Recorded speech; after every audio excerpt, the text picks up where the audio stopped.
का चालो काचार कई का था ऊपर का जाके गांजा जा पीड़िल पियत ए तो कैसे कोठिया थे तक रहा अरे अटी खबर चिल्ला तो तुम ना आई वहां दे बैठे थी दीदी कहाँ थे हाँ। तुम का रामायण करा दे कथा अबर सुना दी थी तो ते नहीं बता दे तुलसी हमार गांव के मड़ई के नाचा ठसा नहीं पड़ी हाँ। तो हमार गांव माँ हाँ भी ये सीखा थे प्रवचन सुने बहु को बता दे रहते ले तुम्हें जाल बता और जाओ का बताऊं का कथे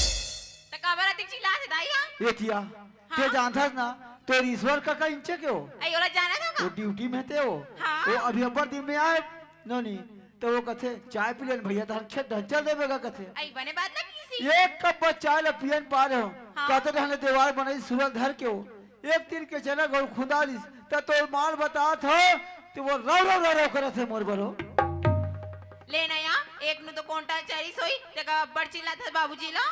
आई एक कर कई कई था बेटी आई काम ला करवे ता पैसा मिलते फकटैया नहीं आया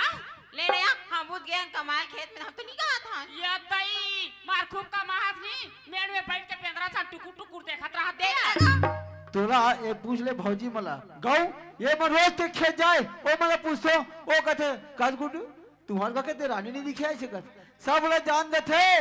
और मार एक तब अपन पुरवर रान के खाते और अटिया खटिया में सुधे थे तो कदी बात बता थे